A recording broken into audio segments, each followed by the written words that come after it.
श्रीराम समर्थ. भागवत सेवेला आज जो आपला भाग आहे तो भाग क्रमांक 29 असेल. 28 बैठका आपले झालेल्या आहेत. तर आजच्या बैठकीला आरंभ करूया महाराजांचा आशीर्वाद घेऊन. श्रीराम. बऱ्यापैकी आपला खंड पडलेल्या सेवेमध्ये मागच्या गुरुवारी जी काही सेवा झाली होती त्याच्यानंतर 2 दिवस का मला सेवा करता नाही आली आम्ही इथे आल्यामुळे. तर आज सेवा करतो आहे आपण. तर थोडंसं मागच्या भागाला स्पर्श करूया आणि लगेच पुढे जाऊया. श्रीराम. जर तुम्हाला ऐकू नाही आलं तर मला लगेच सांगा. बरोबर आहे? स्पष्ट ऐकू येत असेल. I hope. श्रीराम. आपण बघतो आहोत की देवहूती जी आहे या देवहूतीने भगवंताला म्हणजे कपिल मुनींना बरेच प्रश्न विचारले होते आणि त्यामध्ये त्यांनी भक्तिमार्गाचं वैशिष्ट्य किंवा भक्तिमार्गाचं जे आहे उपयोगिता काय ती सांगितली आणि आणखीन बराच काही उपदेश तिने केला. आणि त्या उपदेशामधला काही भाग आहे तर आपण थोडासा स्पर्श करूया जो मागच्या वेळेस ऐकलं होता आणि लगेच पुढे जाऊया. श्रीराम. जसं आपण पाहिलं होतं की मुनींनी तिला माहिती देताना सांगितलं होतं की विराट पुरुष जो आहे हे मूळ स्वरूप आहे. विराट पुरुषामध्ये अनेक प्रकारची इंद्रिय उत्पन्न झाली. जशी जशी त्याची इच्छा झाली तशी तशी अनेक इंद्रिय एकामागे एक उत्पन्न होत गेली आणि त्या इंद्रियाच्या प्रत्येक इंद्रियाच्या ज्या अधिष्ठात्री देवता आहेत त्यांचाही आपण बघितलं होतं की कुठल्या इंद्रियामध्ये कुठली देवता अधिष्ठित आहे हेही आपण पाहिलं होतं. तर अशा या सर्व ज्या देवता आहेत त्या आपापल्या इंद्रियासह विराट पुरुषाच्या शरीरामध्ये शिरत होत्या एकामागे एक. जसं अग्नीने प्रवेश केला वाणीसह. वाणीची जी अधिष्ठात्री देवता आहे ती अग्नी आहे. त्याच्यानंतर चक्षु म्हणजे नेत्र जे आहे त्याची अधिष्ठात्री देवता सूर्य. मी महत्त्वाच्या फक्त भागाला स्पर्श करतो. इंद्र जो आहे तो अर्थात आपले हात जे आहेत त्याच्या मागची शक्ती जी आहे अधिष्ठात्री ही इंद्राची शक्ती आहे असं मानलं जातं. बुद्धी जी आहे ते ब्रह्मदेवाने दिली आहे. आणि अशा प्रकारे सगळी इंद्रिय एकामागे एक जे आहेत त्यांच्या अधिष्ठात्री देवतांसह त्यांनी विराट पुरुषाच्या शरीरामध्ये प्रवेश केला. पण विराट पुरुष तरीसुद्धा जागृत झाला नाही किंवा उठला नाही. परंतु जेव्हा चित्त्याचा अधिष्ठाता देवता कोण आहे तर क्षेत्रज्ञ भगवान वसुदेव म्हणजेच कृष्ण यांनी जेव्हा प्रवेश केला चित्तासह त्या क्षणी हा विराट पुरुष उठून उभा राहिला. म्हणजे असं म्हणायला हरकत नाही की विराट पुरुषाचा खरा प्राण जो आहे तो भगवंत म्हणजेच कृष्ण किंवा वासुदेव आहे. म्हणून वसुदेवाला खूप महत्त्व आहे. वसुदेव सुतम देवम. वसुदेवाचीच प्रार्थना आहे की मग आपण जे प्रार्थना करतो विष्णू सहस्रनाम त्याच्यात पण शेवटी तेच म्हणलं आहे की आकाशात पतितम तोयम यथा गच्छति सादरम सर्वदेव नमस्कारः केशवम प्रति गच्छति. कारण सगळे देव जरी कुठेही असले आपल्या ठिकाणी तरी सगळी प्रार्थना शेवटी यांच्याकडेच पोचणार आहे. पण सर्वात महत्त्वाचा देव आहे तो हाच आहे असं मानलं गेलेलं आहे आणि आहेच ते. त्यात काही प्रश्नच नाही आहे. परवाच एक कीर्तन आम्ही ऐकलं असंच ऑनलाईन ऑफकोर्स जगन्नाथ महाराजांचं. त्याच्यात पण गंमत जगन्नाथ महाराज तेच सांगत होते की देव तर आपले आहेत सगळे आपल्या आपल्या ठिकाणी श्रेष्ठ आहेत. परंतु बासरीवाला जो आहे तोच महत्त्व आहे. त्यांची शैली खूप मजेशीर आहे आणि खूप छान बोलतात ते आणि भाषाप्रभूच त्यांना पदवी आहे. तर तेच म्हणत होते की अनेक देव आहेत अनेक त्यांच्या आयुध आहेत परंतु बासरीवाला जो आहे तो सर्वात श्रेष्ठ आहे कारण त्याच्या तडाख्यातून कोणीच सुटलं नाही आहे. ते म्हणाले की आपण तर भारतीय आहोत परंतु फॉरेनर पण सुटले नाही आहेत. ते सुद्धा कोणाचे वेडे झाले असेल ते याचेच झालेत. त्यामुळे हा देव सगळ्यात महत्त्वाचा आहे असं जगन्नाथ महाराज पण त्यांच्या शैलीमध्ये सांगत होते. खूप छान सांगत होते. आणि खरोखर म्हणूनच याच्यात पण त्यांनी वर्णन केलं की वसुदेव जो आहे कृष्ण जो आहे त्यांनी जेव्हा विराट पुरुषाच्या शरीरात प्रवेश केला तेव्हा जो आहे तो विराट पुरुष उभा राहिला. म्हणजेच विराट पुरुष म्हणजेच भगवंत. आणि भगवंताची जर प्रार्थना केली तर तुम्हाला इतर कुठल्या देवाची प्रार्थना करा किंवा न करा काही फरक पडत नाही असा त्याचा दुसरा अर्थ झाला. अशा प्रकारे कपिल मुनी जे आहेत या कपिल मुनींनी अनेक प्रकारची कपिल मुनी जी आहे आवाज येतो आहे ना? आवाज सर्वांना ऐकू येतो ना? नसेल येत तर मला प्लीज सांगा कारण माझं ब्लूटूथ जरा निघालेलं. ओके. तर अशा प्रकारे जे आहे कपिल मुनीने अनेक प्रकारची माहिती सुंदर माहिती आपल्या आईला दिली आणि ती अर्थात ऐकत होते आणि तरी पण ती अनेक प्रश्न विचारत होती. आणि त्याच्यामध्ये बऱ्याच गोष्टी त्यांनी सांगितल्या. तर त्याच्यामध्ये अतिशय महत्त्वाचा असा एक भाग त्यांनी सांगितला आहे की ज्या भागावरती एक अध्याय आहे. त्याचा विषय आहे की अष्टांग योगाचे विधी. हा अध्याय आहे 28वा, स्कंद क्रमांक 3मध्ये हा अध्याय. हा खूप महत्त्वाचा अध्याय आहे. अर्थात सगळेच अध्याय महत्त्वाचे आहेत. आपण बऱ्याच वेळा म्हणतो की हा महत्त्वाचा आहे का, परंतु प्रत्येक अध्यायाचं आपलं एक महत्त्व आहे, यात शंका नाही आहे. परंतु हा सुद्धा एक खूप महत्त्वाचा अध्याय आहे. किंबहुना आपल्याला खूप कामी येणारा हा अध्याय आहे. कालच आपण काल जे काय इथे आपला सत्संग घडला त्याच्यामध्ये काल एका आपल्या भगिनीने टाकलं होतं की खूप चांगली अशी चर्चा झाली, साधना कशी करावी. त्यामध्ये स्वातीने पण एक काहीतरी टाकलं होतं पान, तर ध्यानावरती काहीतरी ते होतं. आणि नेमका हा ध्यान धारणेचाच भाग जो आहे तो या अध्यायामध्ये आहे. आणि तोच आज आपल्याला महाराजांच्या कृपेने थोडासा याच्यावरती आपल्याला अभ्यास करायचा किंवा चर्चा करायची. जरूर ऐका. श्रीराम. हा जो अध्याय आहे त्याच्यामध्ये त्यांनी असं सांगितलं आहे, भगवंताने अर्थात आपल्या आईलाच संपूर्ण प्रकारची उपदेश केलेला आहे. त्यात भगवंत म्हणाले की हा जो काही आता मी तुला एक सांगतो आहे भाग, हा भाग तू कर जरूर, पण तो करताना काही गोष्टीचं पथ्य तुला पाळायला पाहिजे. किंबहुना आईला सांगितलं असेल तरी आपण असं म्हणूया की आपल्यालाही लागू आहे. कारण काय की आपल्यालाही प्रगती करायची आहे अध्यात्म मार्गामध्ये. आणि म्हणून त्यांनी सांगितलं की जे काही तुला मी सांगतो आहे किंवा सांगणार आहे त्यामध्ये महत्त्वाचा भाग असा आहे की काही गोष्टीचं पथ्य पाळणं फार जरुरी आहे, की पथ्य पाळण्याचा प्रयत्न कर. यात त्यांनी सांगितलं की परिमित आहार, त्याच्यानंतर एकांतात आणि निर्भयस्थानी राहणे. अर्थात निर्भयस्थानी राहणे म्हणजे काय, तुम्ही म्हणाल आम्ही आमच्या घरात राहतो, घरात तर आता ठीक आहे, परंतु एकांतात राहण्याचा प्रयत्न करा. कधीतरी घरातले कोणी व्यक्ती जरी समजा कुठे गेले कामासाठी तरीसुद्धा असं म्हणू नका की मला एकटं राहायला भीती वाटते. तेव्हा एकटे राहून बघा. आपल्या घरात जर तुम्ही एकटे राहू शकलात तर मग बाकी ठिकाणी हळूहळू सवय होईल. पण जर आपल्या घरातच जर आपल्याला भीती वाटली तर मग कसं काय तुम्ही एकांतात राहणार. तपश्चर्या करणं तर ऋषीमुनींनी एकांतात जाऊन केली आहे, ती पण वनात जाऊन केली आहे. तर वनात जाणं हा नंतरचा भाग आहे. पहिला आपल्या घरात आपल्याला एकांतात राहता आलं पाहिजे, हा महत्त्वाचा भाग आहे. म्हणून सुरुवात आपल्या घरापासूनच करायची की बघा कधीतरी एकांतामध्ये जेव्हा कधी कोण नसेल, काय मी राहीन आज, मला काय नाही गरज, कोणाची गरज नाही, मी आहे, माझे महाराज आहेत असं म्हणा आणि बिंदास राहा. कारण त्याला फार महत्त्व त्यांनी सांगितलं आहे स्पष्टपणे की एकांतात आणि निर्भयस्थानी. घर आपलं निर्भयच आहे, आपल्याला काय तशी भीतीचं गरज नाही आपल्या घरात. तर तिथे तुम्ही राहण्याचा प्रयत्न करा एकांतामध्ये, आणि मग तुमची साधना आपोआप एकांतात होणारच आहे, कारण घरी कोणीच नाही आहे. तर म्हणून हा सुद्धा तुम्ही थोडासा प्रयत्न करायला पाहिजे की मी एकांतात सुद्धा साधना करेन. हा महत्त्वाचा भाग आहे. त्यांनी सांगितलं हा करण्याचा प्रयत्न करा. आणि अर्थात इतर गोष्टी आहेत की सत्य बोलणे, चोरी न करणे, आवश्यकतेपेक्षा अधिक वस्तूंचा संग्रह न करणे, महिन्यातून एकदाच किराणा लिहायचा आहे, थोडं जास्तच लिहूया. आपण नेहमीच लिहितो किंवा ग्राहकचं सामान असेल तर अरे ही वस्तू परत येईल की नाही माहीत नाही, अगोदरची आहे थोडी शिल्लक पण असू दे, परत 3 महिने नाही येणार आहे, घेऊन ठेवा. जास्त लिहून टाकतो आपण. डीमार्टला गेलं, चला आलो आहे तर आहे वस्तू पण घ्यायला काय हरकत आहे, स्वस्तामध्ये आहे, सेल लागला आहे, 3 वस्तू घेतल्या तर 2 वस्तू फ्री आहेत, म्हणून आपण घेऊन ठेवतो. तर हे जे आहे हे त्यांनी म्हटलं असं अजिबात करू नका. त्यांनी म्हटलं की वस्तूंचा जास्त परिग्रह करू नका, परिमित ठेवा. तो सुद्धा अधिक आवश्यकतेपेक्षा अधिक वस्तूंचा संग्रह न करणे हा त्याच्यातला एक भाग आहे. आणि तो व्यवहारामधून आपल्या सुरुवात होतो.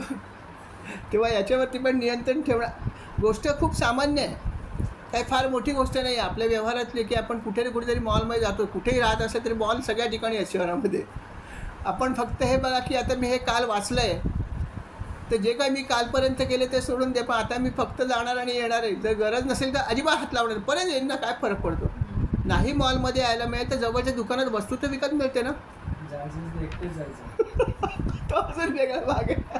विजय म्हणतो जाताना एकटे जा, तेही बरोबर आहे. कारण काय की एकामुळे एक अरे तिने घेतली तर मी पण घेते, हे बरोबर आहे की एक व्यक्ती घेत आहे म्हणून मग पण घेऊन टाकतो ती वस्तू, असंही होतं. म्हणून ते पण बरोबर आहे. एकांतामध्ये हाही भाग आहे की कंपनीला सुद्धा घेऊ नका, कधीतरी जा एकटे सुद्धा. तर अशा प्रकारे तुम्ही या गोष्टीवर प्रयत्न करा. ह्या व्यवहाराशी निगडीत गोष्टी आहेत, पण खूप महत्त्वाच्या आहेत. आपला अध्यात्म जो आहे हा आपल्याला व्यवहारातूनच शिकायचा आहे, हे लक्षात ठेवा. व्यवहारामधूनच आपण अध्यात्म शिकतो आहोत आणि असाच आपल्याला शिकायचं आहे. श्रीराम, माझा आवाज ऐकू येतोय का? मला जरा शंका वाटते, म्यूट झाल्यावर का वाटतं. हॅलो, आवाज येतोय का ऐकू? Hello, okay okay. श्रीराम, धन्यवाद. तर अशा प्रकारे आपला जो अध्यात्म मार्ग आहे, हा अध्यात्म मार्ग जो आहे तो व्यवहाराशी कनेक्टेड आहे. किंबहुना रोजच्या रोज आपल्याला अध्यात्म जगता येतो आणि अध्यात्म जगण्यासाठीच हे प्रॅक्टिकली त्यांनी जे सांगितलं ते करून बघितलं पाहिजे, फक्त ऐकायचं नाही आहे. म्हणून त्यांनी जे सांगितलं आपण करण्याचा प्रयत्न करूया. तर हा एक भाग झाला की वस्तूंचा संग्रह न करणं, आवश्यकतेपेक्षा जास्त तपश्चर्या करणं. आता तपश्चर्या करायला काय आपण कुठे जाऊ शकत नाही. जसं मी म्हटलं की आपल्या घरातच आपण एकांतात बसा. सगळ्यात कठीण भाग कुठला असेल तर एकांतात बसणं. म्हणून आपल्या भागामध्ये एक चांगलं आहे की आपला हा जो मार्ग आहे, या मार्गामध्ये आपल्याला मौन जप सांगितला महाराजांनी. खूप चांगली गोष्ट सांगितली. कारण तुम्ही बघा, बऱ्याचशा पंथामध्ये जप तर असतो, बऱ्याच गोष्टी असतात, उपासना असते, पण मौन जप फार कमी ठिकाणी सांगितलं आहे. मौन जप करणारे लोक फार कमी असतात. किंबहुना आपण सुद्धा महाराजांचा अनुग्रह घेण्यापूर्वी मौन किती वेळा जप केला विचार केला, किंवा मौनामध्ये स्तोत्र ते कुठलं म्हणलं आहे का नाही म्हणलं, आपण सगळं वैखरीतच केलेलं आहे. पण मौनामध्ये करण्याला फार महत्त्व आहे, जे सगळ्यात कठीण आहे. आणि मौनामध्ये करताना एकांतसुद्धा एक प्रकारचा असतोच आणि आपण एकटे मनामध्ये म्हणत असतो. तो कठीणच भाग आहे. म्हणून तो पण साधनेचा एक भाग आहे. म्हणून त्यांनी सांगितलं की मौनामध्ये सुद्धा राहण्याचा प्रयत्न करा, हा खूप महत्त्वाचा आहे. आणि अर्थात इतर काही गोष्टी आहेत, जसं अंतर्बाह्य पवित्र राहणे. तर अंतर्बाह्य हा महत्त्वाचा भाग आहे. बाह्य पावित्र्य आपण नेहमीच पाळतो, अंघोळ सगळेच करतात, काय मोठी गोष्ट आहे. पण अंतर्बाह्य म्हणलं आहे ना, अंतर म्हणजे काय, मन पण शुद्ध झालं पाहिजे, चित्त पण शुद्ध झालं. सगळं आतमध्ये जो काय भाग आहे ज्याचा मला वापर करायचा साधना करताना, तो पण पवित्र पाहिजे ना. मला पूजा जर करायची असेल तर पूजा करताना मी सगळं साहित्य शुद्ध करून घेतो. आलेलं पाणी घेतो आणि सगळं साहित्यावर शिंपडतो. आपण गणपतीची पूजा करताना बघा, सर्व साहित्यावर शिंपडतो, स्वतःवर शिंपडतो, लोकांवर शिका, सगळं शुद्ध करा आणि मग त्याची पूजा करा. पण ही बाह्य शुद्धी झाली ना, अंतरशुद्धी कोण करणार? ती पण महत्त्वाची. माझं चित्त जे आहे ते अशुद्ध होता कामा नये. अशुद्ध असेल तर ते शुद्ध केलं पाहिजे, तोही करण्याचा प्रयत्न केला पाहिजे. अंतर्बाह्य झालं पाहिजे. कारण आपली जी साधना आपल्याला करायची आहे ती बाह्य साधना नाही करायची आहे. आता पुढची साधना आपली आतमधली साधना आहे, बहिर्वक्र साधना नाही. हा फरक लक्षात ठेवा. साधनेमधला फरक आहे की आपण बहुसंख्य साधना जी करतो ती सगळी बहिर्वक्र आहे.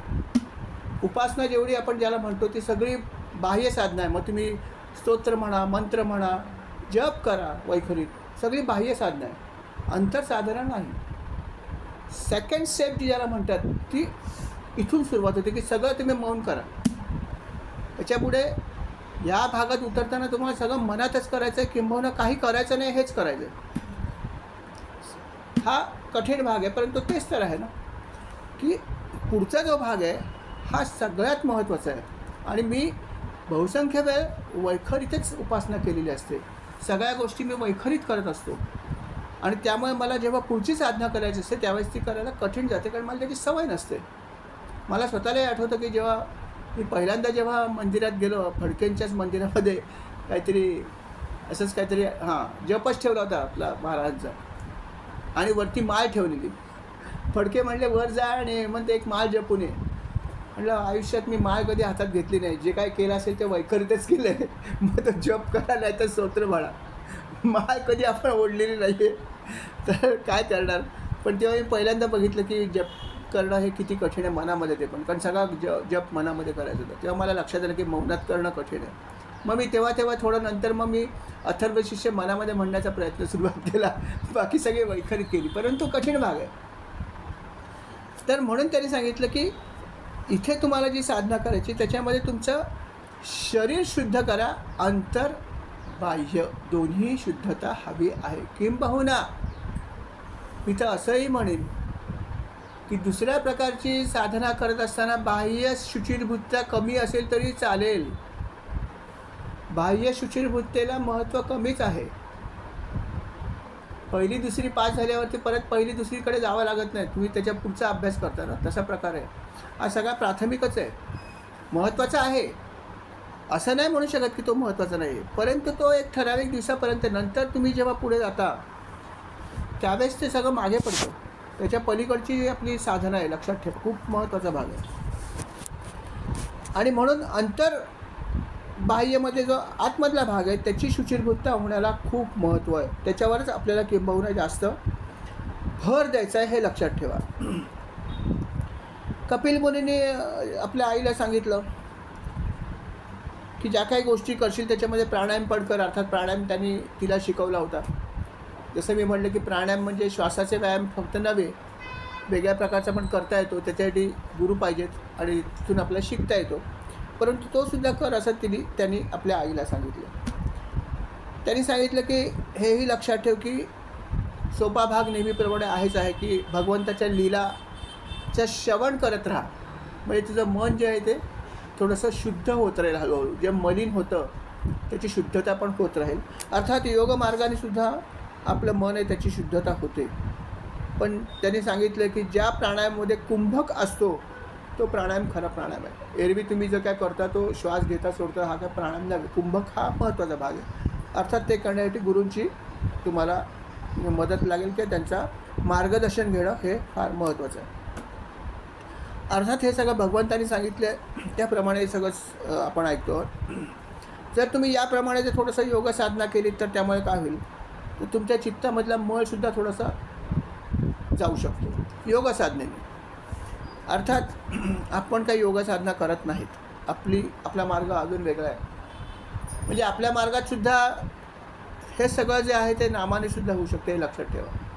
की त्याच्यासाठी तुम्ही शिकायला जायलाच पाहिजे असं जरूर. शिकलात तर वाईट नाही आहे, परंतु नामाने सुद्धा हे सगळं साध्य होतं, हेही लक्षात ठेवा. फक्त नाम तशा प्रकारे आपल्याला घेता आलं पाहिजे, हा महत्त्वाचा भाग आहे.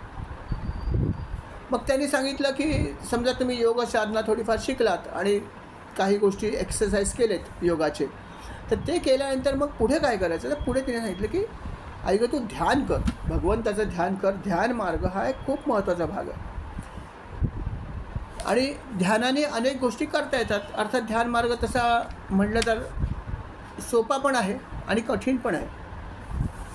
जसं मी आपल्याला म्हटलं की काय करायचं तर काही करायचं नाही आहे आणि हे सगळ्यात कठीण आहे.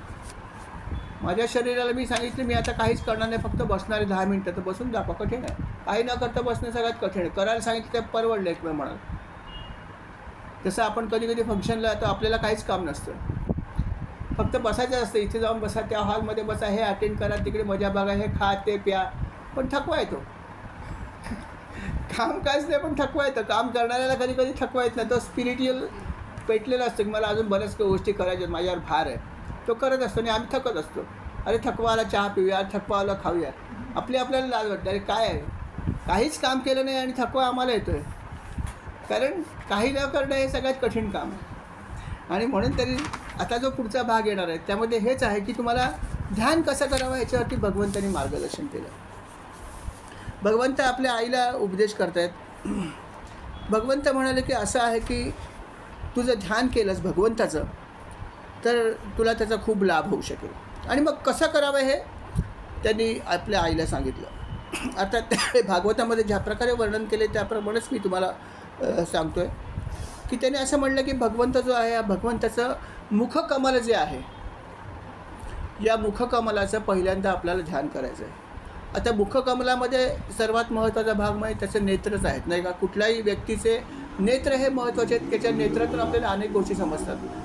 की डोळ्याला जर डोळ्यात भिडवलं तर आपल्याला अनेक गोष्टी मिळतात, समजतात, त्याचे भाव समजतात, त्याच्या बऱ्याच गोष्टी समजतात. म्हणून नेत्र फार महत्त्वाचं आहे. तर म्हणून त्यांनी सांगितलं की भगवंताच्या तुम्ही जेव्हा मुखकमलाचं ध्यान कराल तेव्हा त्याच्या नेत्रकमलाचं पहिलं ध्यान करा. नेत्रावर पहिलं तुम्ही कॉन्सन्ट्रेट करा आणि ते जे काही तुम्ही बघता आहात ते तुमच्या मनामध्ये, चित्तामध्ये, नेत्रामध्ये राहिलं पाहिजे ते चित्र. हा प्रयत्न करायचा, हे लक्षात ठेवा.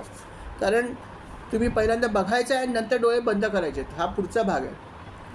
परंतु पहिल्यांदा बघत असताना डोळे भरून, जसं म्हणतो मला डोळे भरून बघायचं आहे, आता परत 6 महिने भेटणार नाही आहेस. आपण आपल्या प्रिय व्यक्तीला सांगू, हो आता 6 महिने भेट होणार नाही आहे, मी तुला घट्ट बघू इच्छितो, घट्ट मिठी मारतो, जे काय असेल ते.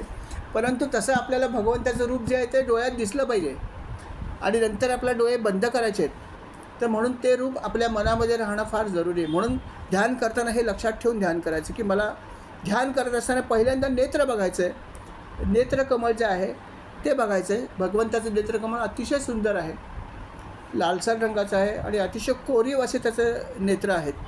तर हे नेत्र नीट बघायचे. त्याच्यानंतर त्याच्या शरीराची कांती कशी आहे. विष्णूंच्या कृष्णाची जी कांती आहे ती अर्थात थोडीशी नीलवर्णी आहे, बरोबर आहे. तर त्या प्रकारची त्याची कांती आहे. तुम्ही भगवंताचं कुठलं रूप बघता हेही महत्त्वाचं आहे. आता या ठिकाणी प्रॅक्टिकली मी तुम्हाला एवढंच सांगेन की भगवंताचं जर तुम्हाला ध्यान करायचं असेल तर भगवंताचं ध्यान करताना तुमची कुठली उपास्य देवता आहे त्याची केली तरी हरकत नाही. आता कोणाची विष्णू असेल, कोणाची शंकर असेल, कोणाचं काय असेल सांगू शकत नाही, जी काय असेल ती. परंतु ब्रॉडली जर विचार केला तर भगवान विष्णू हे जगाचे पालन करता आहेत, त्यामुळे त्यांचं ध्यान केलं तर सर्वात चांगलं. कारण का की सगळे शेवटी त्यांच्याकडेच जाणार आहेत, सगळी प्रार्थना त्यांच्याकडेच पोचणार आहे असं म्हणलेलंच आहे. भगवान विष्णूंचं ध्यान करायला हरकत नाही.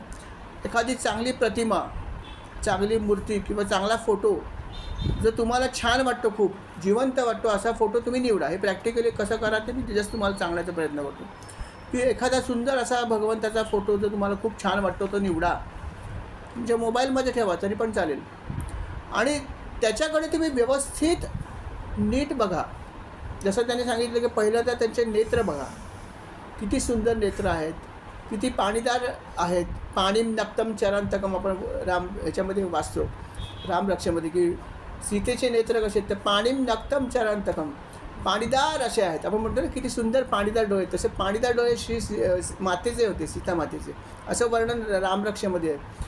तसं भगवंताचे डोळेसुद्धा अतिशय बघण्यासारखे आहेत, अतिशय सुंदर असे त्याचे नेत्रकमल आहेत, ते आपण बघायचे आहेत. ते बघून झाल्यावरती त्यांचा इतर शरीराचे जे अवयव आहेत त्याच्याकडे बघायचे. त्यांचे केस कशा प्रकारचे आहेत, किती लांब आहेत, कसे आहेत, त्याच्यानंतर त्यांचे कान कसे आहेत, त्यांचं नाक कसं आहे, चाफेकळीसारखं सुंदर सरळ नाक आहे, धारदार असं नाक त्यांचं आहे असं वर्णन आहे, ते बघायचं. त्यांची हनवटी किती सुंदर आहे, किती सुंदर प्रकारची निमुळती अशी सुंदर हनवटी आहे. त्यांच्या गालावरती सुंदर अशा प्रकारची एक प्रभा पसरलेली, खळी पडलेली आहे. असं सगळं वर्णन जे आहे ते भागवतामध्ये दिलं आणि तशा प्रकारचं वर्णन असलेली मूर्ती आपण निवडा. भगवंताच्या गळ्यामध्ये अर्थात नेहमीप्रमाणेच वेगवेगळ्या प्रकारचे हार घातलेले आहेत किंवा वैजयंती माळा भगवंताला आवडते ती आहे, तिच्याकडे ध्यान करा. भगवंताच्या शरीराकडे बघत असताना भगवंताच्या शरीरावरती श्रीवत्स चिन्ह आहे, जे त्याचा अविभाज्य भाग आहे, ते चिन्ह तुम्हाला दिसलं पाहिजे, त्याच्याकडे बघा. ते नजरेमध्ये साठवण्याचा प्रयत्न करा. भगवंताचं वस्त्र जे आहे त्याच्यामध्ये अर्थात त्यांचा आवडता म्हणजे पितांबर आहे, जो पिवळ्या रंगाचा असतोच, पिवळा पितांबर त्याने नेसलेला आहेच आहे, त्याचं ध्यान करा. वरती अंगावर त्याने काही घेतलं आहे का एखादं उपकरण वगैरे, त्याचं ध्यान करा. कौस्तुभमणी भगवंताचा आवडता आहे, तोही असणार, तोही बघा, त्याचं ध्यान करा. भगवंताचे 4 हात आहेत. जर आपण विष्णूंच्या रूपात बघत असाल भगवंताला तर अर्थात त्यांचे चतुर्भुज आहेत आणि चतुर्भुज हातामध्ये 4 आयुध आहेत, शंख, चक्र, पदा आणि पद्म. या प्रत्येक आयुधावरती हळूहळू आपण नजर ठेवा आणि तिथे स्थिर करा थोडा वेळ नजर, आणि ते जे आयुध आहे ते आपल्या नजरेत राहील असा प्रयत्न करा. अशा प्रकारे 4ही हातांकडे तुम्ही बघा आणि त्याच्या प्रत्येक ज्या आयुधावरती आपली नजर जी आहे ती ठेवा, स्थिर करा आणि नंतर यथावकाश नजर पुढे न्या. अशा प्रकारे तुम्ही त्याची सगळी शस्त्र जी आहेत 4ही शंख, चक्र, गदा, पद्म या 4हीकडे तुम्ही बघा आणि त्याचं ध्यान करा. आणि असं ध्यान करत करत करत करत करत करत आपण खालच्या बाजूला याल आणि मग त्याचा पितांबर बघून झाल्यावरती शेवटी जेव्हा आपण खाली याल तेव्हा त्यांचे अर्थात महत्त्वाचे म्हणजे चरणकमल दिसतील भगवंताचे. आणि भगवंताचे चरणकमल हे अतिशय सुंदर आहेत. भागवतामध्ये सुद्धा आपण वर्णन वाचलं की चरणकमल फार सुंदर आहेत आणि चरणकमलाचं खूप महत्त्व आहे. मग त्या चरणकमलाचं ध्यान थोडा वेळ आपण करा. ते चरणकमल तुमच्या मनात कसे राहतील, चित्तात कसे राहतील, हृदयात कसे राहतील, नेत्रात कसे राहतील ह्याचा प्रयत्न करा प्रार्थना करता वेळेस. की हे माझ्या मनात राहावं. आणि ते चरणकमल जे आहे त्याच्यावरती जास्तीत जास्त वेळ ध्यान करण्याचा प्रयत्न करा. जितका वेळ करता येईल तेवढा वेळ करा. अर्थात हे ध्यान करत करत करेपर्यंत सगळ्याला वेळ लागेल, परंतु वेळ किती लागतो इज नॉट इम्पॉर्टंट. ध्यान करण्याला महत्त्व आहे. मग तुम्ही त्यांच्या चरणकमलावरती व्यवस्थित ध्यान करा. ध्यान करताना कदाचित तुम्हाला एखादी काहीतरी चरणाशी निगडीत एखादी काही गोष्ट आठवू शकते. जसं आज मला आठवते तुकाराम महाराजांचा अभंग होता, आता कोठे धावे मन, आता कोठे धावे मन, तुझे चरण देखली या. किती सुंदर अभंग आहे. हे आपल्याला आठवू शकतं. असं अजूनही काहीतरी असेल की भगवंता तुझं चरण किती सुंदर आहे, की ते बघितल्यावरती मला आता कुठेच जायची इच्छा नाही आहे. माझं मन कुठे जाऊ इच्छित नाही आहे, कारण तुझं चरण मला दिसलं आहे. असं सुंदर चरण आहेत भगवंताचे. त्या चरणाचं थोडंसं ध्यान आपण करायचं. आणि जितक्या वेळ ध्यान करता येईल तेवढ्या वेळ चरणाचं सुद्धा आपण ध्यान करत राहायचं. आणि नंतर ध्यान करून झाल्यावरती आपण डोळे मिटायला हरकत नाही. किंवा अजूनही एक भाग आहे, वरून खाली आपण ध्यान करायचं हे लक्षात ठेवा. त्याचं सिक्वेन्स लक्षात ठेवा की आपल्याला ध्यान करताना वरून खाली यायचं, खालून वर नाही जायचं. सुरुवात करताना चरणापासून नाही करायची. ऑलवेज करताना वरून खाली ध्यान करायचं आहे. त्यामुळे आपण नेत्रापासून सुरुवात केली. नेत्रापासून त्याच्या सगळ्या गोष्टीची हळूहळू हळूहळू ध्यान करत करत करत करत आम्ही चरणावर पोचलो आहे. चरणावर स्थिर केलं आहे थोडा वेळ. आणि स्थिर केल्यानंतर परत असं करायला हरकत नाही की खालून वर गेलं तरी चालेल, पण ते वरून खाली आल्यानंतर खालून वर गेलं तर चालेल. खालून वर ध्यान स्टार्ट करायचं नाही. स्टार्ट करताना चरणापासून सुरुवात करायची नाही. स्टार्ट करताना मुखापासून करायची, चरणावर पोचायचं. आणि जर तुम्हाला वाटलं की मला थोडं अजून ध्यान करायचं आहे तर चरणावरून मग खालून वर गेलं तरी चालू शकेल. असं सिक्वेन्स केलेलं चालतं. आणि भागवतामध्ये त्यांनी अशा प्रकारे सांगितलं की खाली आल्यावर जर तुम्हाला वाटलं परत मला अजून ध्यान करायचं आहे तर मग खालून वर जा. परत एकदम वर जायची गरज नाही. अशा प्रकारे केलं तर हे ध्यान जास्त चांगलं होतं असं त्यांनी सांगितलं. त्याप्रमाणे आता परत आपण उलटं ध्यान करू शकता की मी काय काय बघतो आहे, परत बघायचंच आहे तुम्हाला. अर्थात हे बघत असताना तुम्हाला ते समोरची गोष्ट दिसली पाहिजे. ती बघत बघत परत आपण वर जा. काय काय बघतो ते लक्षात ठेवण्याचा प्रयत्न करा. मी काय बघितलं आहे, भगवंताची चरण आहे. भगवंताची चरण बघताना भगवंताच्या पायामध्ये पादुका आहेत का नाही आहेत, जसं चित्र असेल तसं दिसेल. जे असेल ते तुम्ही ज्या प्रकारची प्रतिमा बघता त्या प्रकारे ध्यान करा. समजा मी प्रतिमा बघताना जर मी चरणामध्ये त्याच्या पादुका बघितल्या नसतील तर मला गरज नाही त्याची ध्यान करायची. जे आहे तसं त्याचं ध्यान करा. परत दुसरा महत्त्वाचा भाग आहे की भगवंताचं ओव्हरऑल पण ध्यान झालं पाहिजे. की मी एक एक अवयवाचं करतो, मला फक्त अवयवच आठवला, भगवंत पण आठवायला पाहिजेत ना. भगवंत कुठे उभे आहेत, क्षीरसागरामध्ये उभे आहेत का ते शेषशय्या करतायत, हे महत्त्वाचं आहे. तसं बघितलं असेल तसंही आठवा की भगवंत तुझं ध्यान केलं, आता मी संपूर्ण ध्यान करू इच्छितो. की भगवंत शेषशय्या करत असेल तर ते पण तुम्ही आठवा. कशा प्रकारे शेषनाग आहे, कशा प्रकारे लक्ष्मी त्याच्या पायाशी बसलेली आहे हे पण आठवायला हरकत नाही. क्षीरसागरामध्ये ते पहुडलेले आहेत हेही आठवायला हरकत नाही. हेही आठवायला हरकत नाही की या रूपामध्ये भगवंताच्या नाभी कमलातून ब्रह्मदेव वर आलेत. कारण हे जे रूप जिथे असतं अशा प्रकारचा जेव्हा फोटो आपण बघतो त्याच्यामध्ये बऱ्याचशा फोटोमध्ये की भगवंताच्या नाभी कमलामधून ब्रह्मदेव पण आलेत असंही एक चित्र असतं. जर फुलफ्लेज जर चित्रकार असेल आध्यात्मिक तर तो अशा प्रकारे चित्र ड्रॉ करेल. अर्थात त्यांनी कुठल्या अँगलने केलं त्याच्यावरती डिपेंड हो काय दाखवेल. परंतु जर अशा प्रकारचं जर तुमच्याकडे चित्र असेल तर असंही चालेल. ते पूर्ण आध्यात्मिक चित्र झालं माझ्या हिशोबात, की अध्यात्माला समोर धरून त्यांनी ते पिक्चर तयार केलं. असं आपल्याला कुठेही मिळू शकेल. गुगलवर हल्ली काय मिळत नाही, सगळं मिळतं. पण हा चांगला भाग आहे की अशा प्रकारचं एखादं जर तुम्ही चित्र शोधलंत आणि त्याच्यावरती ध्यान केलं तर तुम्हाला खूप उपयोगी पडेल. तर अशा प्रकारे भगवंताचं ध्यान तुम्ही परत एकदा खालून वर करायला सुरुवात करा. आणि ते ध्यान करत करत करत करत अर्थात परत आपल्याला वरती जायचं आहे जिथे भगवंताचे आपण मुख बघितलं आहे किंवा नेत्र बघितले, या ठिकाणी परत पोचायचं आहे. आणि अशा प्रकारे हे संपूर्ण ध्यान करून झाल्यानंतर मग डोळे बंद करायचे. आणि मग डोळे बंद केल्यानंतर जे ध्यान केलं ते आठवण्याचा प्रयत्न करा.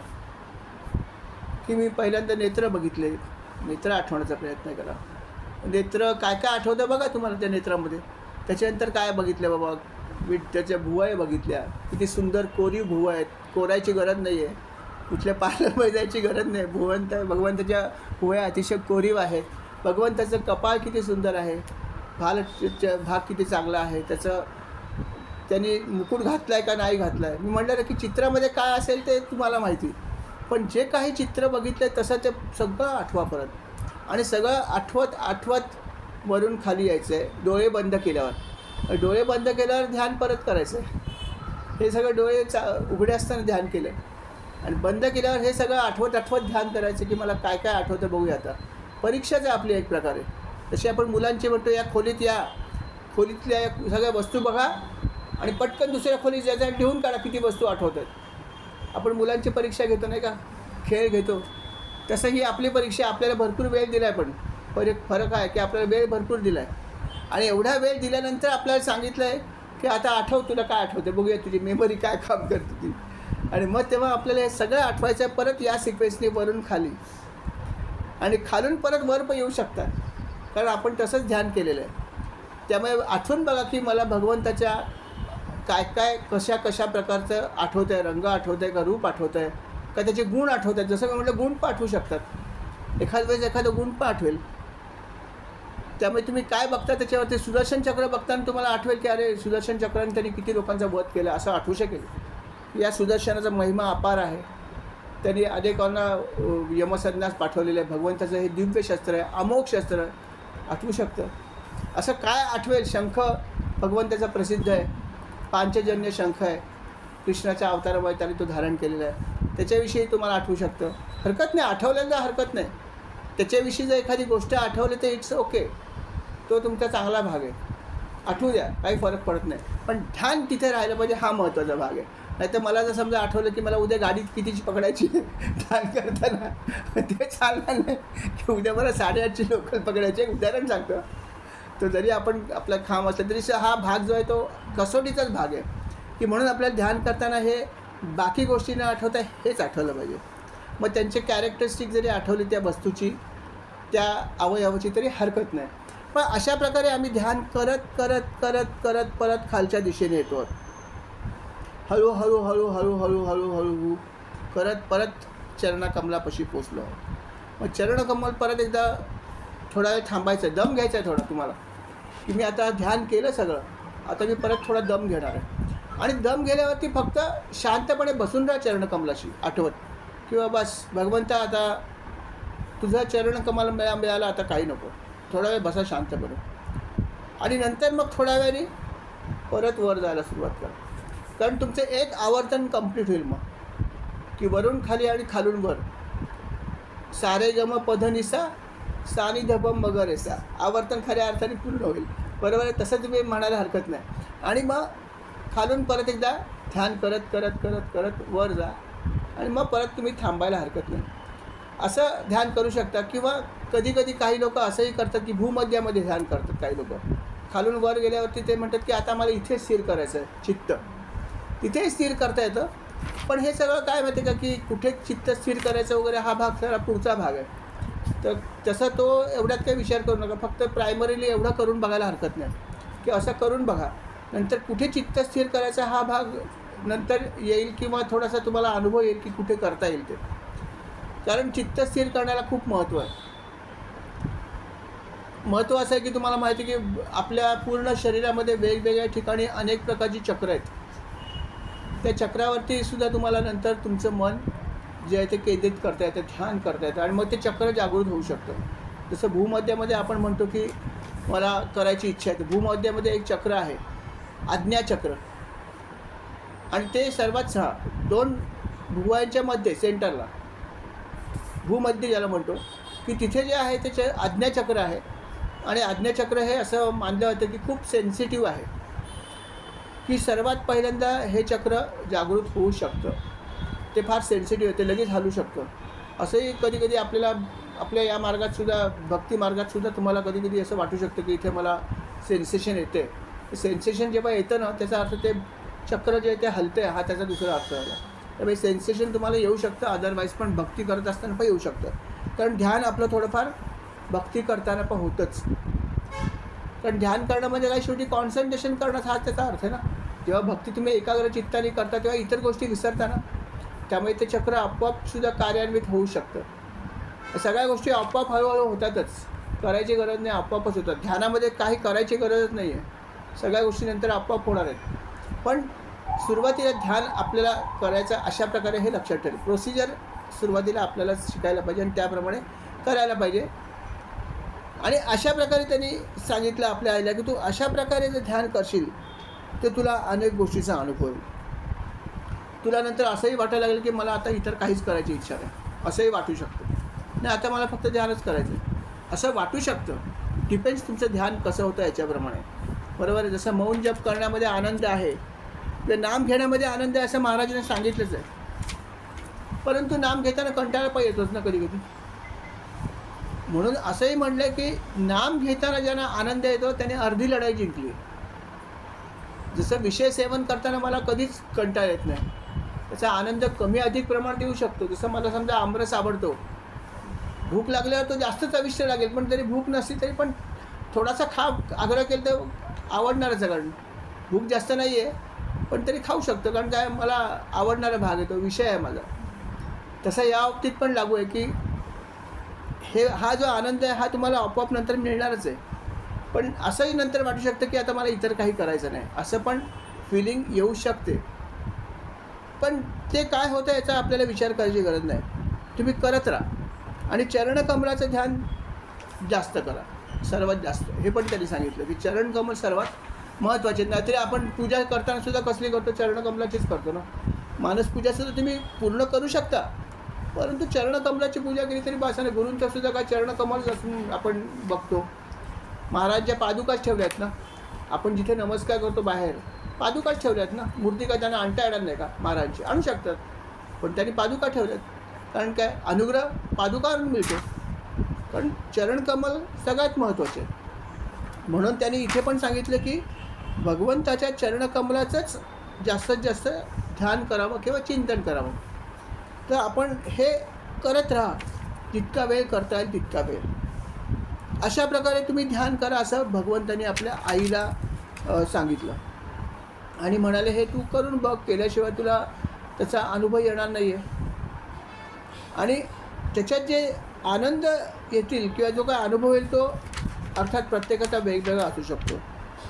प्रत्येकाला ह्या ठिकाणी अनुभव काय येईल ते सांगू शकत नाही. अनुभव हे प्रत्येकाला जशा प्रकारे तो करतो किंवा जशा प्रकारे त्याची साधना आहे त्याप्रमाणे त्याला अनुभव येऊ शकतात. जसं आपण म्हणतो की नाममार्ग आपला आहे, गुरु एकच आहेत, अनुग्रह एकच मिळाला, तरी पण थोडाफार फरक साधनेमध्ये प्रत्येकाच्या पडतो. कारण काय की तो कशा प्रकारे साधन करतो आहे आणि काय घेऊन आला आहे, या दोन्ही गोष्टीला महत्त्व आहे. अर्थात काय घेऊन आला याला महत्त्व आहे, पण केवळ त्यांनी घेऊन आला आहे म्हणून काय होत नाही. लक्षात ठेवा, अभ्यास शेवटी या जन्मात आपण करायला पाहिजे ना. हुशार विद्यार्थीसुद्धा कधी कधी मागे पडतात, हे आपण बघतोच. शालेय जीवनामध्ये काही काही विद्यार्थी खूप हुशार असतात, ते एक पाठी असतात, त्यांना काय शिकवलं की लगेच ते त्यांना येतं आणि लगेच उत्तर देतात. पण कधी कधी ते अभ्यास करत नाहीत जास्त. म्हणून कधी कधी कमी हुशार असलेल्या विद्यार्थ्यांना गुण जास्त मिळतात, कारण ते घासतात. त्यांना थोडंसं असं म्हणता येईल की श्रम घ्यायची इच्छा असते, थोडंसं कष्ट घ्यायची इच्छा असते. आणि म्हणून कधी कधी हे विद्यार्थी जास्त मार्क्स मिळवतात आणि हुशार विद्यार्थी कधी कधी येत नाही, त्यांना मार्क्स जास्त मिळत नाहीत. आपल्या लायब्ररीमध्ये एक पुस्तक आहे, त्या पुस्तकाचं मला नाव आठवत नाही, पण टॉपिक असा होता की SSCची परीक्षा किंवा 12वीची आपण खूप महत्त्वपूर्ण समजतो. आणि तिथे जर कोणी नापास झालं तर लोक त्यांना म्हणजे विद्यार्थी कधी कधी आत्महत्या पण करतात की मी काय 12वीला फेल झालो, आत्महत्या करतात. SSCला फेल झालो. ते पुस्तक असं की SSCला, पुस्तकाचं नाव मला आठवत नाही, पण असं त्याचं काहीतरी टायटल आहे की SSCच्या परीक्षेमध्ये फेल झालेले यशस्वी लोक. आणि ती लिस्ट बघाल ना तुम्ही की ते सगळे महान लोक आहेत, की कोणी साहित्यिक आहे, कोणी काय आहे, कोणी काय, सगळे. आणि हे सगळे SSCला, अर्थात हे सगळं पुस्तक जुनं SSC होती तेव्हा, पण हे सगळे तेव्हा SSCला फेल झालेत. तर पुढे जाऊन कोणी महान असे लेखक बनलेत. म्हणजे कुरुंदकर जे आहेत हे खूप प्रसिद्ध असे लेखक होऊन गेले, बरोबर, विचारवंत लेखक खूप कुरुंदकर नावाचे होऊन गेलेत. तर ते सुद्धा SSCला फेल झालेले आहेत. त्यांचं एक नाव मला आठवतं. अजून काही लोक आहेत असे नामवंत, की म्हणण्याचा अर्थ असा आहे की या गोष्टीला खूप काय जास्त महत्त्व द्यायची गरज नाही आहे. हा महत्त्वाचा जरा भाग. शेवटी तुमची मेहनत ही महत्त्वाची आहे, की त्यांना पर्टिक्युलर विषयात ज्ञान नसेल, जास्त रुची नसेल, समजा त्यांना इंग्लिश नसेल आवडत किंवा गणित नसेल आवडत तरी नसेल अभ्यास केला, हुशारी आहे, अभ्यास केला तर मार्क्स मिळतील, मला नाही करायचा अभ्यास त्याचा, म्हणून ते फेल झाले असेल, पण त्यांची हुशारी त्याच्यामुळे कमी नाही झाली किंवा ते प्रगती त्यांची कमी नाही झाली, जी व्हायची ती झाली. तसं या ठिकाणी पण लक्षात ठेवा की थोडासा अभ्यास हा आपल्याला करायला पाहिजे. सगळं ज्ञान जरी असतं ते थोडासा आपल्याला मेहनत घ्यावीच लागेल, कारण मेहनत घेणारी व्यक्ती पुढे जाते. आणि या ठिकाणी सुद्धा आपण चिकाटीने थोडंसं हे केलं पाहिजे. ध्यान धारणा जे त्याला फार चिकाटी लागते, पेशन्स पाहिजेत आणि अतिशय नियमितपणा तुम्ही करण्याचा प्रयत्न करा. भले तुम्ही थोडा वेळ करा, किती वेळ करा हा वेगळा भाग आहे, पण थोडा वेळ तरी करा. आता कमीत कमी माझ्या हिशोबात 15 मिनिटं तरी ध्यान करायला पाहिजे. 15 मिनिटापेक्षा कमी काय करणार तुम्ही सांगा मला. म्हणजे तुम्हाला बसूनच करायचा वेळ थोडा लागणार, वेळ असतानाच करू शकतो. ध्यान काय नामासारखे नाही की जाता येता घेतलं चालू शकतं. ध्यान हे बसूनच व्यवस्थित करायला पाहिजे. त्यामुळे ते तुम्हाला वेळ थोडा काढूनच करावं लागेल. आणि वेळ प्रत्येकाने ठरवायचं की मला कधी वेळ मिळू शकतो आणि कसा मिळेल, हा प्रत्येकाचा वैयक्तिक भाग आहे. परंतु जर शक्य झालं तर ब्रह्ममुहूर्तावर करा. हे तर त्यांनी नेहमीच सांगितलं की कुठलीही गोष्ट नाम घ्या, ध्यान करा, मानसपूजा करा. जर जमली, कधीतरी जमेलच ना, कधीतरी सुट्टी असेलच ना, मग तेव्हा ब्रह्ममुहूर्तावर करा. नंतर झोपा परत. काय तुम्हाला कोण म्हणलं दिवसभर झोपू नका म्हणून, झोपा तुम्ही जमेल तसं. पण जमलं तर करा. आणि इतर दिवशी जर मला वेळ नसेल समजा, तर मग कुठली तरी एक वेळ ठरवा, जी कुठली असेल ती, आणि त्यात एक थोडासा 15-20 मिनटं का होईना हे ध्यानधारणा करण्याचा प्रयत्न आपण केला पाहिजे. आणि अर्थात आपण जेव्हा ध्यानधारणा करू तेव्हा नामच ध्यान करण्याचा प्रयत्न केला पाहिजे. की मी ध्यान करतो आहे भगवंताचं, तर त्यावेळेस माझं नाम चालू राहिलं पाहिजे. पण ते नाम चालू असताना माळ हातात घ्यायची नाही, हे लक्षात ठेवा. कारण ध्यानधारणा करताना तुमची जी पोझिशन आहे ती तुम्हाला माहिती आहे की शक्य झालं तर मांडी घालून बसा, पण नाही झालं तर ठीक आहे, हरकत नाही, मांडी घालायची आवश्यकता नाही. सुखासनात बसा, खुर्ची घेऊन बसा, आसन टाका, खाली एक वर एक आसन ठेवा, ते चालू शकेल. परंतु तुमचं कॉन्सन्ट्रेशन हा सगळ्यात महत्त्वाचा भाग आहे, ते तुमचं राहायला पाहिजे. ते ठेवून तुम्ही करा, आणि ते केलं तर मग बाकी काही प्रश्न येत नाही. मांडी घातली तर उत्तमच आहे, तो खूपच छान भाग आहे. परंतु एक जागी शक्यतो ध्यान करा आणि नाम तुमचं सुरू राहिलं पाहिजे. कारण आपण नाम मार्गात आहोत, भक्ती मार्गात आहोत, तर नाम ध्यान केलं पाहिजे. की ते करत असताना तुमच्या हातामध्ये माळ याचा कामा नाही. माळ गळ्यात घाला, हरकत नाही, आपल्याला दिली आहे महाराजांनी अनुग्रहाची ती माळ आहे, गळ्यात जरूर घाला. पण नाम जे आहे ते माळ हातात फिरवायची नाही किंवा यंत्रही वापरायचं नाही, काहीच नाही करायचं. नाम चालू राहिलं पाहिजे शक्यतोवर. कदाचित चालू असंही राहत असेल तुमचं, नसेल पण कदाचित राहत, पण नाम चालू राहील हा प्रयत्न करायला हरकत नाही.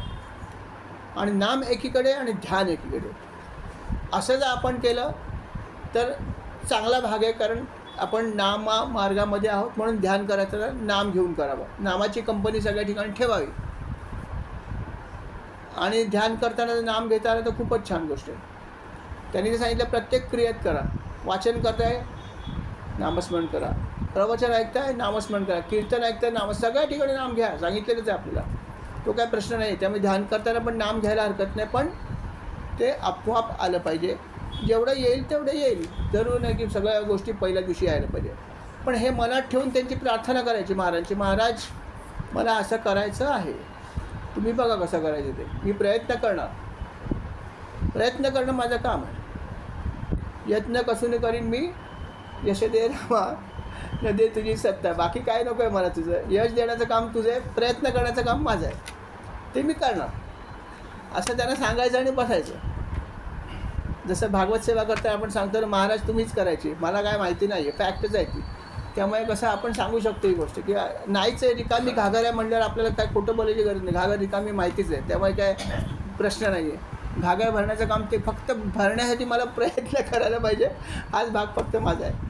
तर अशा प्रकारे आपण प्रार्थना करून सांगायचं की मला माझं नाम पण महाराज तुम्ही चालू ठेवा, असं सांगा आणि करा ध्यानधारणा. आणि हळूहळू जेव्हा तुम्ही अशा प्रकारे सातत्याने कराल, तेव्हा जरी ब्रह्ममुहूर्तावर नाही जमलं तरी हरकत नाही. कुठला तरी वेळ आहे ज्या दिवशी तुम्हाला हे करता येईल आणि कधीतरी एखाद दिवशी तुम्हाला वेळ मिळेलच ना, की जेव्हा मला वेळ आहे, आज सुट्टी आहे, उद्या सुट्टी आहे, काही काम नाही आहे, मग तेव्हा उठा 3:30-4 वाजता जे काय असेल तुमच्या हिशोबात आणि बसा थोडा वेळ. आणि बसण्याची जागा शक्यतो एक ठेवा, कारण जर तुम्ही घरामध्येच ही गोष्ट करणार आहात 99%, आपण बाहेर जातो कधी कधी, नाही असं नाही, तेव्हा करा तुम्ही जिथे जागा असेल तिथे, तो भाग वेगळा आहे. परंतु आपलं घर हेच साधनेची जागा खऱ्या अर्थाने पकडा, कारण तीर्थयात्रा असेल किंवा अशा ठिकाणी आपण नेहमी जाऊ शकत नाही, ते once in a blue moon जातो.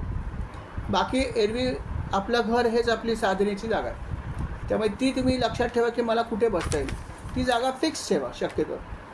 ती जागा मग खाली बसून मांडी घालायची असेल किंवा खुर्चीत बसायची असेल तरी हरकत नाही, खुर्ची घ्या, पण ती खुर्ची तेवढ्याच गोष्टीसाठी वापरा.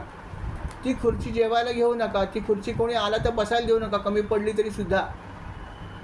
माणसं 4 जास्त आली तर खुर्ची चला त्या ध्यानात करता द्या खुर्ची. कोणी म्हणेल घरातल्या लोकांना काय बरोबर, त्यांना काय वाटतं खुर्ची द्यायला पाहिजे, सांगा की माफ करा, ही खुर्ची मी देऊ शकत नाही, अजिबात देऊ नका. कारण तुम्ही जर त्याच्यावर ध्यान केलं असेल आणि जर एखादी जर दुसरी व्यक्ती नको असलेली बसली, वरून ती किती चांगली असेल तरी पण तिच्या सगळ्या गोष्टी मनातल्या सगळ्या त्याच्या उतरतील, लक्षात ठेवा. तिच्या सगळ्या नको असलेल्या गोष्टी पटकन त्या खुर्चीमध्ये उतरतील, ही फॅक्ट आहे. म्हणून ते पथ्य तुम्हाला पाळायचं की आपण वापरत असलेली जी जागा आहे ती खुर्ची असेल तर ते अजिबात देऊ नका. आपलं आसन पण कोणाला देऊ नका. कारण काय की इतर आपल्या मार्गातली व्यक्ती असेल तर चालेल, की एखादा आपला साधक घरी आला, तो म्हणलं मला आज तुझ्या घरी ध्यान करायची इच्छा आहे किंवा नाम घ्यायचं आहे, म्हणा मी इथे बसतो तू पण बस. तो काय व्यवस्थितच बसेल, सुशीलभूत होऊन बसेल, चांगले महाराजांचं स्मरण करून बसेल, त्यामुळे त्याचा काय प्रश्न नाही. पण जी व्यक्ती याच्याशी रिलेटेड नाही, ती बाकी रिलेटेड तुमच्या किती जवळची असेल, पण या मार्गाशी रिलेटेड नसेल तर तेवढं पथ्य पाळा. अगदी त्याला अगदी क्षमा मागून म्हणा की सॉरी ही खुर्ची देता येत नाही, काही कारण सांगा, त्याचा अपमान करू नका, दुखवू नका, पण देऊ नका.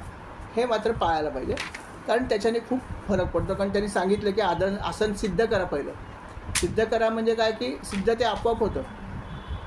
करून करून करून करून त्या जागी तुम्ही जेव्हा बसाल तेव्हा तुम्हाला लक्षात येईल की इथे बसलं की माझा जप चांगला होतो. कारण का की ती जागा आपोआप सिद्ध होते, करून करून ती जागा सिद्ध होते संपूर्ण. म्हणून तर देवघर ज्यांचं सेपरेट आहे ते नशीबवान आहेत, की ज्यांच्याकडे वेगळी खोली आहे ते नशीबवान आहेत. कारण त्या खोलीत इतर लोक जाणारच नाहीत ना, गेला तरी असा जाऊन असा बाहेर येणार.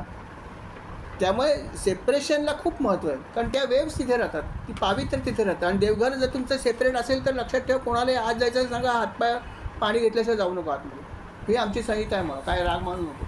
जसं आमच्या गुरुकुलमध्ये आमची गुरुकुल आहे, शाळेमध्ये आम्ही एक हे ठेवलं की चप्पल बाहेर काढायचे आणि मग गुरुकुलच्या आतमध्ये जायचं. वर्ग शाळेतलाच आहे गुरुकुलचा वर्ग, कोणीही येऊ दे, किती मोठा माणूस जरी आला बघायला तर सांगतो पहिले तुमचे बूट बाहेर काढा. पण पाहुणे जे येतात ते बघायला येतात, नंतर तुमचे बूट चप्पल कृपया बाहेर काढा, आतमध्ये आम्ही एंट्री ठेवलेली नाही, कोणीही अपवाद नाही. मग ते सगळे पाळतात, कारण आमचा नॉर्मच आहे तो. तसं काही ठिकाणी नॉर्म पाळणं ह्याला फार महत्त्व आहे. लोकांना काय वाटतं हा महत्त्वाचा भाग नाही, फक्त नम्रपणे सांगा, हा महत्त्वाचा भाग. सगळ्या ठिकाणी आपली नम्रता महत्त्वाची, की त्याला दुखवू नका, न दुखवता नम्रपणे सांगा की क्षमा करा, असं असं आहे, मला हे असं असं पाळावं लागेल, आम्ही पाळतो आहोत. तो काय तुम्हाला म्हणणार नाही तसं, आपल्या घरी आलेली व्यक्ती आपल्याला कधी नाराज करणार नाही. परंतु हे लक्षात ठेवून करा, कारण त्याने आसन सिद्ध करा असं म्हणलं आहे भागवतामध्ये. म्हणून आसन एक निवडा, कुठलंही तुम्हाला जे आवडेल तसं सुखकारक असं आसन निवडा. आणि ज्यांना मांडी घालता येते ते मांडी घाला, की ते सगळ्यात बेस्ट आहे. म्हणजे सगळ्यात बेस्ट असं म्हणतात की पद्मासन घाला, ते तर आपल्याला येत नाही, मला तर येत नाही बाबा, त्यामुळे ते ठीक आहे, नका घालू. पण साधी मांडी जर मला घालता येत असेल, माझी क्षमता असेल तर मी करायला हरकत नाही. आणि नेहमीप्रमाणे ध्यानधारणा करताना आपलं शरीर जे आहे ते पाठीचा कणा सरळ ठेवायचा आहे, हे तर आहेच आहे. सरळ ताट बसायचं, पाठीचा कणा सरळ ठेवायचा आहे, मान पण सरळ ठेवायचे आणि अर्थात नसिकाग्रावरती लक्ष केंद्रित करायचं समोर बघून, आणि मग पुढे ध्यान करायचं, इथूनच ध्यान करा असं जायचं पुढे. ही तर स्टँडर्ड पद्धत आहेच आहे. त्याप्रमाणे तुमचं शरीर सरळ ठेवा, मात्र पाठीचा कणा अजिबात त्याला वाकता कामा नये, त्याला टोक येता कामा नये. कारण जी शक्ती आहे ती शक्ती खालून वरच जाणार आहे. कुंडलिनी शक्ती जी आहे ती खालून वर जाते, आणि ती वर जायची असेल तर तिला तो सरळ मार्ग पाहिजे. जर तुम्ही त्याला जर बाक आला असेल ती शक्ती वर जाणार नाही, ती खाली थांबून जाईल. आणि म्हणून हे गृहीत धरूनच ध्यानधारणा करत असताना आपण अशा प्रकारे बसणं आवश्यक आहे. आणि या सगळ्या बाह्य गोष्टी आहेत, परंतु याला पण महत्त्व आहे. की बाह्य गोष्टीची मदत घेऊनच तुम्हाला ही अंतरसाधना करायची आहे. बाह्य गोष्टीला महत्त्व काय आहे, तर आम्ही अजून इतके पोचलेले नाही आहेत की आम्हाला कशाचीच गरज नाही. कुठेही बसलो, ज्ञानेश्वर महाराजांसारखं नाही, कुठेही बसलो ध्यान लागलं माझं, इतकी काही आपली साधना नाही आहे. त्यामुळे आपल्याला ह्या गोष्टीची मदत घेणं गरजेचं आहे, कारण ह्याच्यामुळे खूप फरक पडतो. ह्या सगळ्या गोष्टी पाळल्या तर आपली साधना लवकर सिद्ध होते. म्हणून विशिष्ट वेळी विशिष्ट प्रकारे ही गोष्ट आपण केली पाहिजे. जसं आपण जाणतो की मानसपूजा करताना हा अनुभव आपण घेतो सुद्धा बऱ्याच वेळा, की जर एखादी व्यक्ती नियमितपणे मानसपूजा करत असेल, विशिष्ट वेळी करत असेल, तर त्याला कधी कधी असे भासतं की अरे माझे महाराज तर तिथे अगोदरच आले, आज मलाच थोडा उशीर झाला. म्हणजे असं जाणवू शकतं, कारण का ते नियमितपणे तुम्ही हे सगळं करता म्हणून. तसं ध्यान मार्गातसुद्धा तुम्ही जर नियमितपणे ध्यान केलं तर तुम्हाला अशा अनेक अनुभव येऊ शकतात किंवा आलेले अनेक साधक आहेत. किंबहुना मी तुम्हाला असं सांगेन की तुम्ही ही साधना जरूर करा आणि नंतर तुमचे अनुभव आम्हाला शेअर करा. ऐकायला नक्की आवडतील. पण काय अनुभव येईल याचा काही कॅल्क्युलेशन नाही आहे. काहीही अनुभव येऊ शकतो, काहीही. कोणाला दिव्य ज्योती दिसते, कोणाला काय दिसतं, कोणाला काय अनाहत नाद ऐकू येतं, काहीही दिसू शकतं. पण त्याला काय दिसतं हे आपण बघायचं नाही, आपल्याला काय दिसतं ते महत्त्वाचं आहे. तसंच आपल्याला होईल असं काही जरुरी नाही आहे, कारण प्रत्येक व्यक्ती वेगळी आहे, त्याची साधना वेगळी आहे, त्याचं पूर्वसंचित वेगळं आहे. त्यामुळे कोणाला काय दिसेल इज नॉट इम्पॉर्टंट, पण ऐकायला हरकत नाही. त्याच्यामुळे आपल्याला इन्स्पिरेशन येते आणि त्याला सांगायला पण हरकत नाही, कारण तो जर आपल्या मार्गात असेल तर हे चालू शकतं.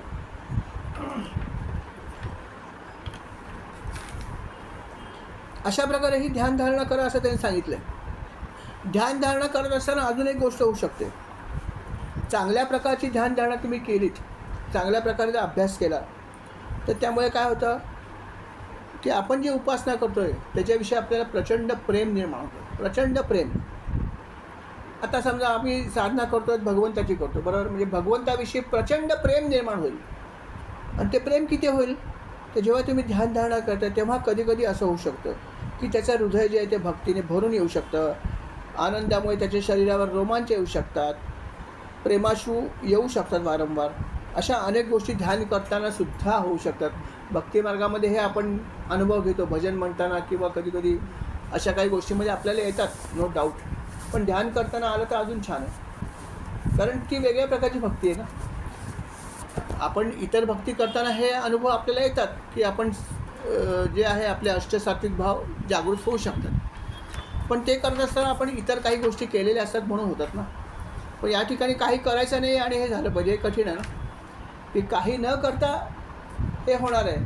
जेव्हा मी एखादं भजन म्हणतो, समजा उदाहरण, तर त्या भजनाचा अर्थ, त्याची चाल, आपलं स्वतःचं हृदय, याच्यामुळे आपल्या मनात अष्टसात्विक भाव निर्माण होऊ शकतो. चांगलीच गोष्ट आहे, खूपच चांगली आहे. परंतु या ठिकाणी आपल्याला हे काहीच करायचं नाही आहे. काही न करता फक्त नाम मनामध्ये आलं पाहिजे आणि ते जे काही आहे त्याचं ध्यान करतो. आणि ते करताना सुद्धा त्यांनी सांगितलं की अशा प्रकारे तुमच्या मनामध्ये असा तुम्हाला अनुभव येऊ शकतो की तुमचं अष्टसात्विक भाव तुमचे तेव्हा पण जागृत होऊ शकतात. झाले तर चांगलीच गोष्ट. पण जसं मी आपल्याला म्हणालो की काय होतं ह्याच्याकडे बघू नका, करत राहा. की त्याचा अष्टसात्विक भाव झाला, जागृत, तो म्हणाला मला असं पण दिसलं, ते काय दिसलं तो त्याचा भाग आहे, काय झालं त्याचा भाग, मला फक्त ध्यान करायचं एवढं. हां, मग काय होईल ते होऊ दे, जे व्हायचं ते आपोआप होणार आहे. त्याच्यासाठी वेगळे एफर्ट्स घ्यायची गरज नाही. फक्त तुम्ही अशा प्रकारे हे करत राहा आणि ते करत राहील तर तुम्हाला पुढचे बरेच अनुभव आहेत ते आपोआप येऊ शकतात आणि येतीलच. अर्थात त्याचं फलित खूप मोठं आहे ध्यानधारणेचं.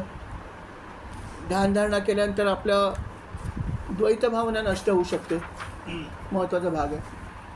पारुणे दिधला अद्वैत सारा, जय जय आरती श्री गुरुराया, बरोबर की नाही. आपण द्वैत भावनेत बघतोच आहोत की महाराज तुम्ही आहात आणि मी आहे. महाराज आपल्या शरीरामध्ये आहेतच ना, भगवंत शरीरामध्ये आपण म्हणतोच ना. मग तो भाव किंवा ती भावना नंतर हे द्वैत जे आहे ते नष्ट होऊ शकतं ध्यानधारणेने. की आता तू आणि मी वेगळा नाहीच आहेत ना, कुठे वेगळं, एकच आहोत आम्ही, अशी भावना ध्यानाने येऊ शकतो. आणि तो अर्थात खूप पुढचा भाग आहे, परंतु तो येऊ शकतो हे लक्षात ठेवा. आणि नंतर त्यांनी असंही म्हणलं की असं करत असताना कधी कधी असं काही ठिकाणी उल्लेख आहे की तीव्रतेने जर तुम्ही ध्यानधारणा केली तर तुमचं कधी कधी प्रारब्धाचे पण काही भोग आहेत ते नष्ट होतात, असं पण काही ठिकाणी म्हटलं आहे. हे होऊ शकतं, परंतु जसं मी म्हटलं की या सगळ्या गोष्टीकडे आपल्याला विशेष लागतील. काय होता हा भाग सोडून द्यायचा. मी फक्त करणार आहे, काय फळ द्यायचं तुम्ही बघा. माझं प्रारब्ध नष्ट करायचं आहे का, माझं ध्यान चांगलं करायचं आहे का, काय करायचं. That is your lookout. My lookout is to only sit in front of you. Shriram, मी फक्त तुमच्यासमोर बसणार आहे, बाकी सगळं तुम्ही बघा. मा फलेषु कदाचनम, ते माझा भागच नाही आहे. तुम्ही बघायचं काय फळ देणार, काय नाही देणार, काय होईल मला माहीत नाही, मी बसणार आहे. आणि सतत प्रार्थना केली पाहिजे की महाराज मला हे करायचं, तुम्ही बघा कसं करता येईल. आणि डट के बैठना चाहिए, हा महत्त्वाचा भाग. तू बसायला पाहिजे अगदी याच्याने, करायचंच आहे मला. असं जर तुम्ही केलं तर हळूहळू हळूहळू तुम्हाला अनेक गोष्टीचा अनुभूती तुम्हाला येऊ शकते.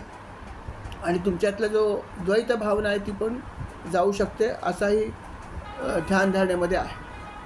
अशा प्रकारे अनेक काही गोष्टी आहेत ज्या ध्यानधारणा केल्याने आपल्याला होऊ शकतात, असं त्यांनी या अध्यायामध्ये आपल्याला सांगितलेलं आहे. अतिशय खूप असा महत्त्वाचा अध्याय आहे. आणि जे काही त्यांनी सांगितलं ते आपण करून बघितलं पाहिजे. करून बघितल्याशिवाय आपल्याला अनुभव येणार नाही. आणि अर्थात ते बघण्यासाठी कुठल्याही मुहूर्ताची आपल्याला गरज नाही. जे करेल चांगली गोष्ट त्याच्यासाठी मुहूर्त बघायची गरज नाही. हा भाग सगळा जो आहे तर आपल्याला काय कर्मकांड करायचं नाही की मला बघावं लागेल पंचांग, कुठला दिवस आहे, अमावस्या आहे का काय आहे, काही करायची गरज नाही. भगवंताचं नाम घ्यायला ज्या क्षणी मी घेईन तो क्षणच चांगला आहे माझ्या.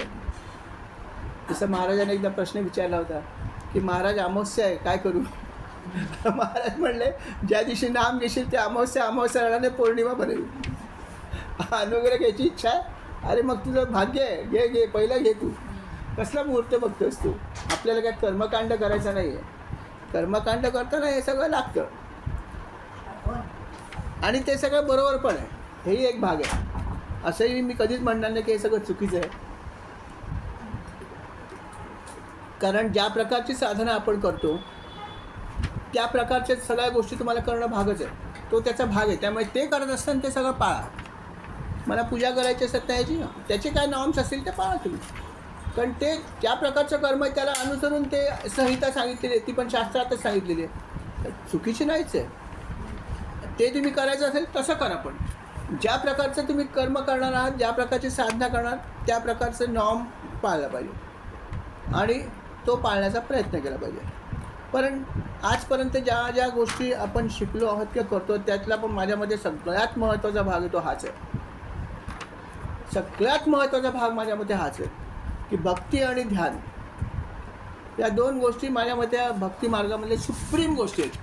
या दोन गोष्टी जर तुम्ही केल्यात तर बाकी सगळ्या गोष्टी त्याच्यामध्ये आपोआप येणार, त्याच्या मागे आहेत सगळ्या गोष्टी. हा सगळ्यात कठीण भाग आहे. म्हणून हा आपण करण्याचा प्रयत्न केला पाहिजे. आणि हा जर आपण केला तर नक्कीच आपल्याला अनेक गोष्टी समजून येतील, अनेक अनुभव येतील, तो काय प्रश्नच नाही. तर अशा प्रकारे हा भक्ती मार्गाच्या या मार्गामध्येच कपिल मुनीने आपल्या आईला हा अतिशय सुंदर असा उपदेश केलेला आहे. आणि ह्याच्यामध्ये अजूनही बराचसा काही पुढे उपदेश आहे, परंतु मला वाटतं आपण आज या ठिकाणी स्वल्पविराम घेऊया. कारण हा जो अध्याय आहे विशेषतः हा ध्यान मार्गाचा त्याच्यावरती इथे आपण स्वल्पविराम घेऊया. आणि कारण पुढचा जो भाग आहे त्याच्यामध्ये अजून थोडासा वेगळ्या प्रकारच्या गोष्टीवरती त्यांनी फोकस केलेला आहे, तोही महत्त्वाचा आहे. तर तो आपण पुढल्या एपिसोडमध्ये ऐकू. या ठिकाणी आपण स्वल्पविराम घेऊया. श्रीराम समर्थ. श्रीराम.